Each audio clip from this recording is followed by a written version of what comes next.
Mateo Morales trabajaba con la cabeza agachada y los dedos curtidos por años de esfuerzo. Mexicano de barrio tapatío, hijo de gente trabajadora, su mundo eran los fierros, la calle y el café recalentado.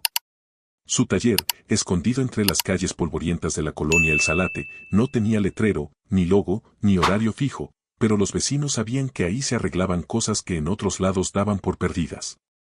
No hablaba mucho, solo lo justo para decir que necesitaba, cuánto iba a tardar y cuándo se podía pasar a recoger.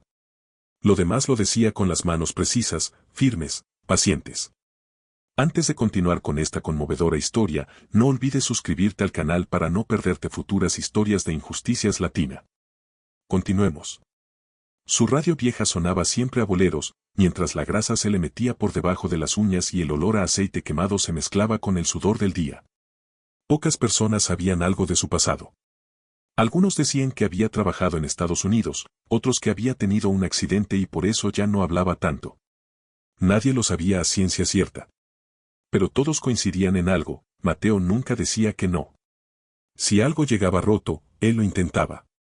Esa mañana el calor ya empezaba a caer sobre el concreto cuando una camioneta blanca de última generación se estacionó frente a su taller. Era un modelo importado con placas de la Ciudad de México. El contraste entre el vehículo reluciente y el taller oxidado era evidente. Del asiento del conductor bajó una mujer joven con el cabello recogido en una trenza apretada y unas gafas de sol que le cubrían casi todo el rostro. Llevaba botas de seguridad, jeans sin una arruga y una camiseta blanca que no combinaba con la mugre. Camila Orozco. ¿Tú eres el que repara motores imposibles? Preguntó mirando alrededor con desconfianza. Mateo solo asintió, limpiándose las manos con un trapo lleno de manchas viejas. Ella fue hacia la cajuela de la camioneta y sacó un motor extraño cubierto con una lona. Lo arrastró hasta el suelo con esfuerzo, dejando que el metal crujiera contra el concreto. A este ya lo revisaron 3 ingenieros en la planta. Dijeron que está muerto, pero me dijeron que tú a veces haces milagros. Él se agachó para mirarlo sin tocarlo. Sus ojos, pequeños y oscuros, escanearon el diseño poco familiar. Si lo arreglas, dijo Camila con una risa entre burlona y desafiante, me caso contigo. Fue una provocación lanzada al aire como quien lanza una piedra a un pozo sin fondo. Mateo no respondió. Solo se incorporó lentamente, limpió sus manos otra vez y asintió. Camila arqueó una ceja sorprendida por la falta de reacción, dio media vuelta y volvió a su camioneta. No creo que puedas, pero me encantaría ver cómo lo intentas. Cuando se fue, Mateo se quedó solo, con el motor a sus pies y el eco de aquella promesa burlona flotando en el calor del taller. No sonrió, no se ofendió. Solo caminó hacia sus herramientas y empezó a trabajar. Las primeras piezas cayeron sobre la mesa con un golpe seco. Mateo desmontaba sin prisa, como si cada tornillo guardara un secreto. Afuera, la ciudad rugía con su ruido habitual, pero dentro del taller solo se oía el zumbido del ventilador y el roce metálico de las herramientas. No era un motor común, tenía modificaciones que claramente no venían de fábrica. Mateo observaba los componentes con una mirada fija, casi nostálgica, como si cada parte le contara algo que él ya había vivido. Tomó una libreta vieja y empezó a dibujar. No números, no fórmulas, solo formas, líneas y puntos de presión. Mientras tanto, en una sala de juntas con aire acondicionado en la planta automotriz de Camila, algunos ingenieros revisaban en sus tablets los reportes técnicos. ¿Y de verdad se lo diste a ese mecánico de barrio? Preguntó uno con tono de burla. Camila ni levantó la vista. No va a poder con eso, pero me intrigó ver si tiene al menos la dignidad de decir no puedo. Los demás rieron. Uno de ellos, el jefe de proyectos, soltó sin pensar. Con lo que cuesta ese motor, podrías habérselo dado a un laboratorio, no a un taller sin nombre. Precisamente por eso quiero que fracase donde todo el mundo pueda verlo, respondió ella en tono seco, aunque algo en sus ojos la delataba. No era solo burla, había otra cosa, quizá una rabia antigua. De vuelta en el taller, Mateo seguía trabajando. El motor tenía partes quemadas, piezas incompatibles y hasta un pequeño sensor alterado a propósito. No parecía un simple fallo, parecía una trampa. Pero él no preguntó, no se quejó, solo desmontó, analizó, registró y, al llegar la noche, encendió la lámpara de escritorio, tomó un café frío de una taza sin asa y se quedó despierto hasta que los ojos comenzaron a cerrarse solos. A la mañana siguiente, una figura familiar se asomó por la puerta del taller. Era Chava, un niño de 11 años que a veces pasaba por ahí a dejar mandados o a mirar cómo trabajaba don Mateo. ¿Ese motor es de carreras?, preguntó curioso. Mateo solo le hizo un gesto para que se acercara. Se ve complicado. ¿Si lo vas a poder arreglar? Mateo no respondió. Señaló un cable suelto y le entregó una llave. Chava sonrió como si le hubieran dado un secreto. Esa tarde Camila volvió solo por curiosidad, solo para ver hasta dónde llegaría la farsa. Lo que encontró fue inesperado. El motor ya estaba casi totalmente desmontado. Sobre la mesa, cada pieza tenía su lugar. El motor muerto estaba respirando. Camila apretó los labios. No dijo nada, pero por primera vez dudó. Los días siguientes transcurrieron con el mismo ritmo, calor sofocante, olor a aceite y un hombre que no hablaba, pero lo observaba todo. El motor seguía sobre la mesa, dividido en piezas, como un rompecabezas sin instrucciones. Camila no volvió, pero envió a uno de sus técnicos, un tipo joven, engreído, con lentes oscuros y una sonrisa sobradora. Se presentó como Iván, aunque nunca esperó que Mateo recordara su nombre. Vengo a ver si sigues jugando a ser ingeniero, dijo mientras masticaba un chicle ruidosamente. Mateo ni lo miró, solo siguió limpiando una válvula como si fuera de cristal. ¿Sabes cuánto cuesta ese motor? Más de lo que ganas en un año. Si lo descompones más, te vamos a cobrar hasta el polvo. Chava, que barría el taller en silencio, se detuvo y apretó la escoba. Miraba a Mateo con los ojos bien abiertos, esperando alguna reacción. Pero Mateo solo dejó la válvula a un lado, limpió sus manos con calma y se acercó al motor. Lo encendió por un segundo. Un leve zumbido, apenas perceptible, recorrió el metal. Luego se apagó de nuevo. El silencio que siguió fue incómodo. Iván dio un paso atrás, tragando saliva. No lo toques más. Voy a reportarte. Y sin más, se marchó. Pero antes de cruzar la puerta giró con una mueca burlona. Y si de verdad piensas que vas a casarte con la ingeniera, mejor busca un traje de payaso. Esa noche Mateo no cenó, solo se sentó en la parte trasera del taller mirando al cielo nublado. El ruido lejano de una fiesta en la colonia llegaba como un eco difuso. Chava apareció con una bolsa de pan dulce que había guardado del desayuno. No le hagas caso, Mateo. Ese tipo solo habla porque tiene miedo. Tú sí sabes. Mateo no dijo nada, pero le pasó un tornillo brillante al niño. Chava lo tomó como si fuera una medalla. Mientras tanto, en su departamento en el centro de Guadalajara, Camila estaba inquieta. Revisaba fotos técnicas del motor en su tablet, ampliando y reduciendo detalles sin saber bien qué buscaba. Recordó a su padre muchos años atrás, señalando con orgullo un plano mecánico mientras ella apenas entendía lo que veía. No es cuestión de estudiar más, es cuestión de mirar diferente, le había dicho él. Pero mirar diferente era justamente lo que no podía hacer ahora, porque algo en Mateo le provocaba una incomodidad que no sabía nombrar. No era rabia, no era burla, era duda. El cuarto día comenzó como los demás, pero algo en el aire había cambiado. El cielo estaba encapotado, el calor era húmedo y pegajoso, y el taller olía a metal caliente y expectativa. Mateo había conectado ya más de la mitad del sistema eléctrico del motor. Era un trabajo delicado, de precisión milimétrica.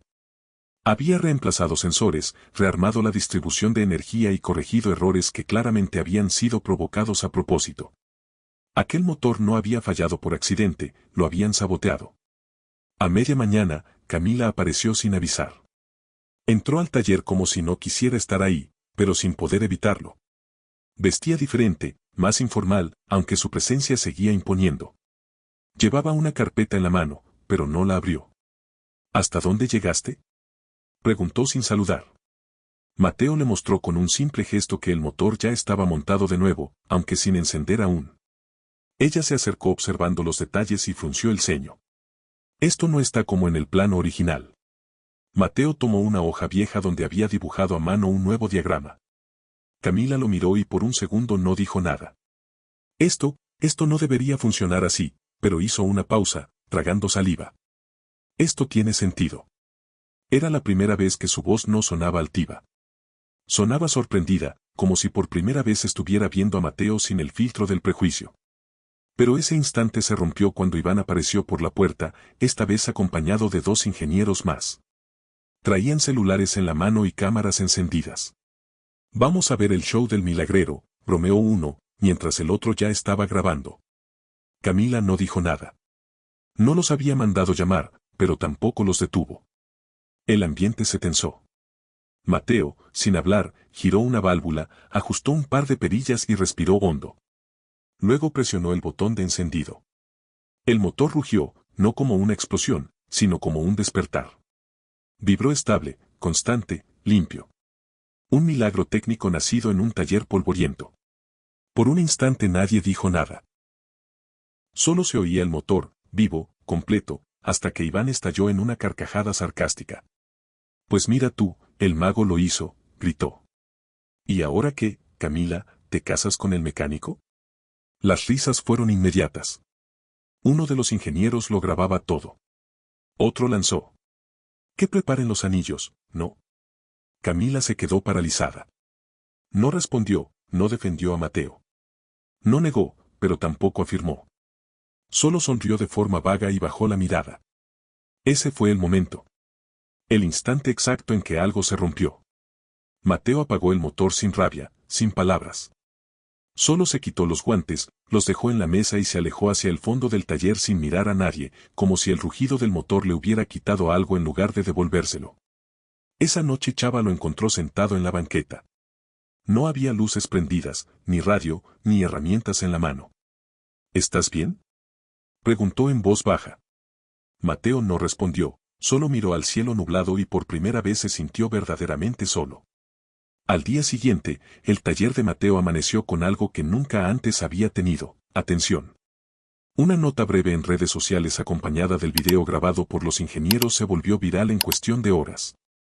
El mecánico de barrio que encendió el motor imposible y al que le propusieron matrimonio por burla.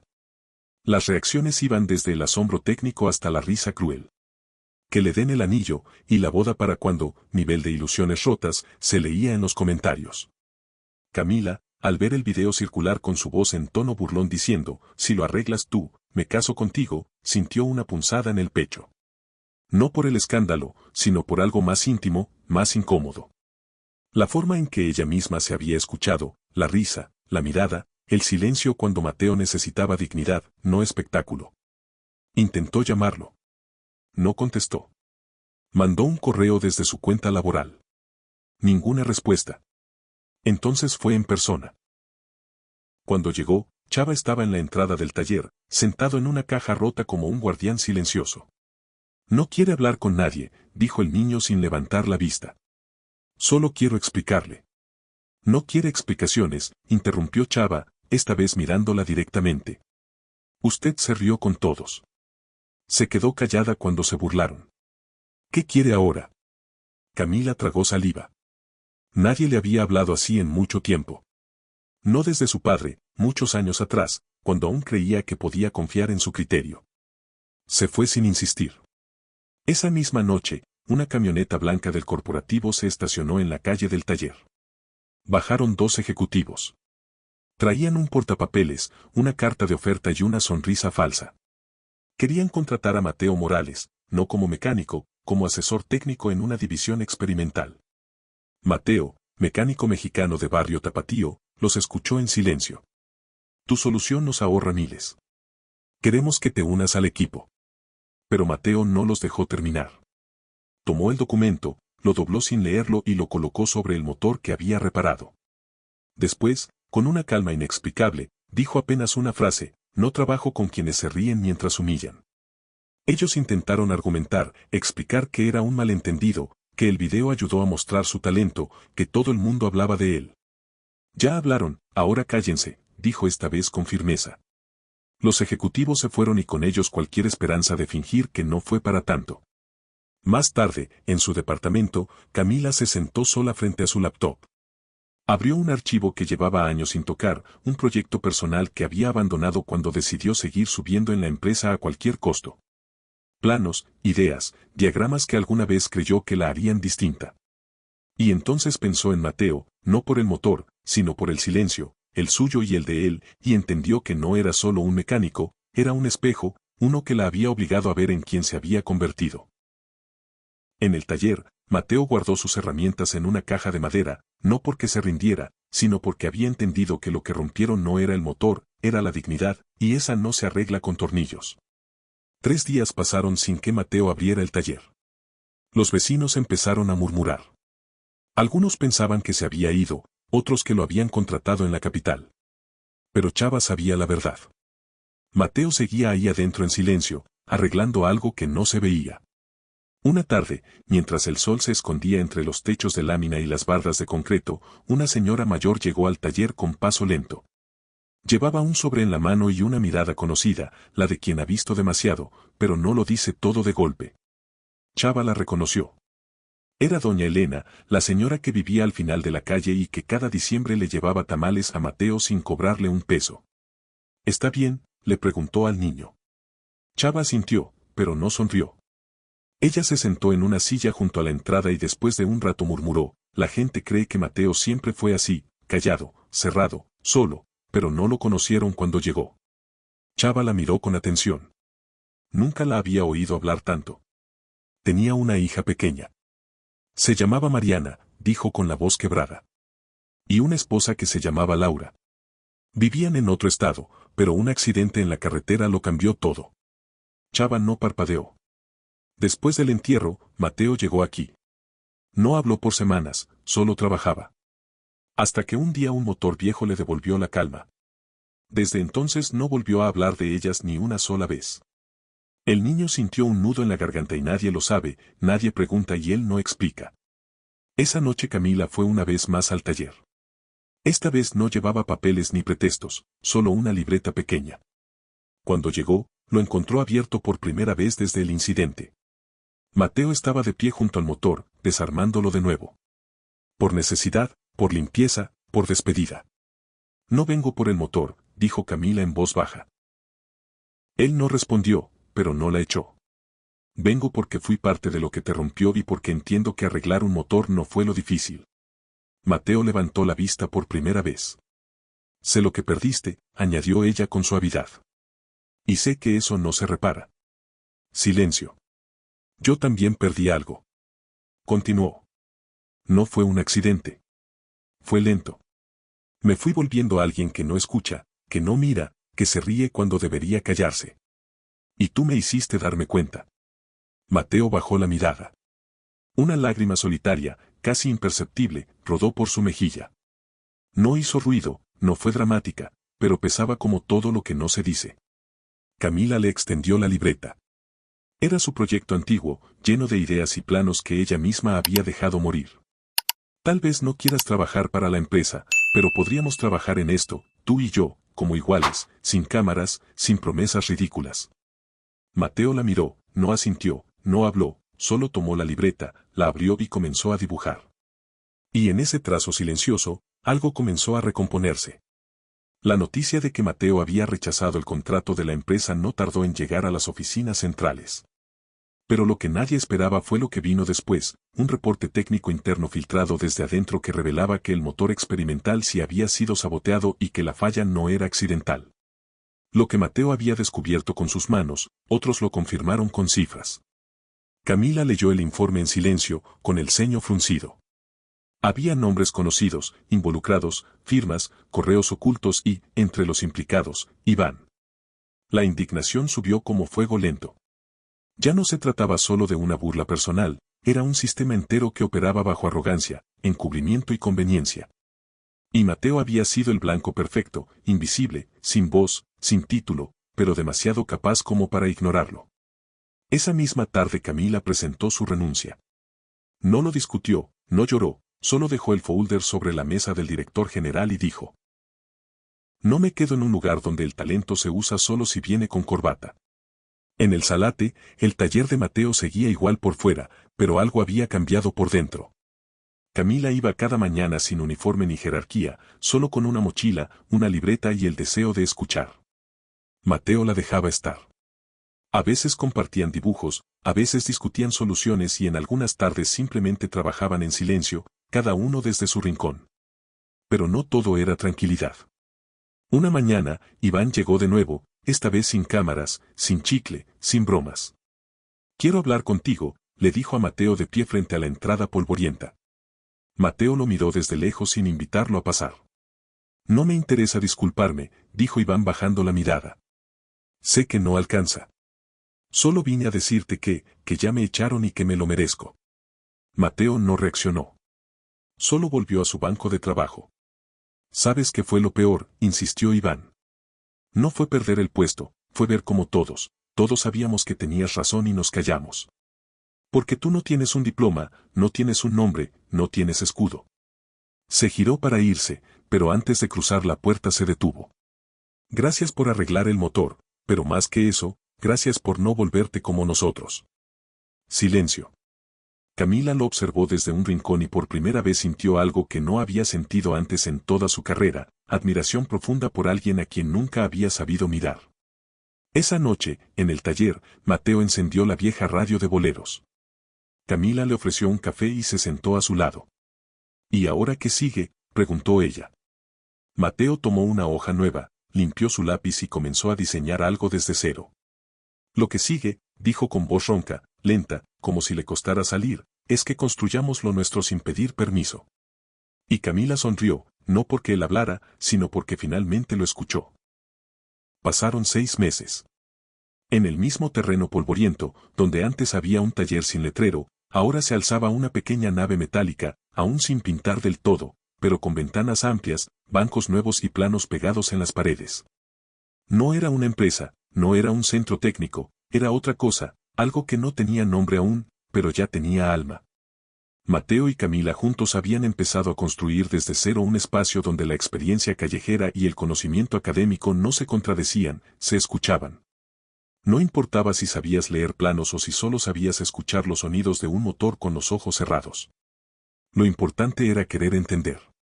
Aquel proyecto olvidado que Camila había guardado por años en su libreta ahora era real, una idea de innovación inclusiva con tecnología de bajo costo aplicada a transporte comunitario y motores reutilizados.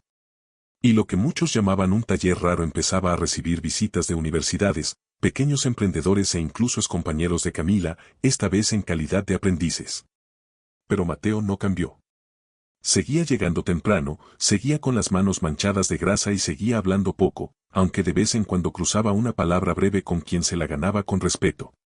Un día, Chava, ya más alto, con la voz cambiando y las manos firmes, presentó su primer modelo de motocicleta adaptada con piezas recicladas. ¿Qué te parece?, le preguntó a Mateo nervioso. Mateo lo miró, la revisó con detalle y solo dijo, funciona. Chava sonrió como si le hubieran regalado el mundo entero. En la inauguración oficial del nuevo espacio, muchos esperaban un discurso. Camila lo dio, firme pero sencillo. Agradeció a quienes creyeron y también a quienes no, porque eso los obligó a hacerlo distinto. Después, todos miraron a Mateo esperando al menos una frase. Él tomó el micrófono, lo sostuvo un momento y luego simplemente lo dejó sobre la mesa. Prefiero que vean lo que hacemos, dijo mirando directo a todos. Hablar, ya hablaron ustedes mucho. Las risas fueron suaves, respetuosas.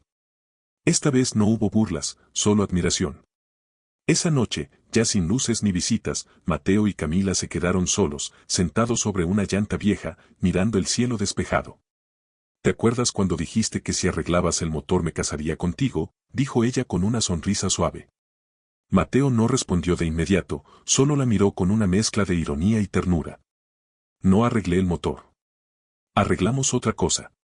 Camila bajó la mirada, respiró hondo y lo tomó de la mano. No hubo boda, ni vestido, ni fiesta. Pero al día siguiente, cuando Camila lo presentó en un foro como su socio fundador y diseñador principal, frente a una sala llena de expertos, algo cambió para siempre. Porque en ese momento, frente a todos los que alguna vez lo ignoraron, Mateo fue visto finalmente, y no por el motor, sino por lo que había dentro de él. Bendito Dios. Y si esta historia te pareció inspiradora y conmovedora, no olvides darle me gusta, compartirla para difundir este mensaje positivo y suscribirte al canal para más historias profundas y significativas. Nos vemos en el próximo viaje.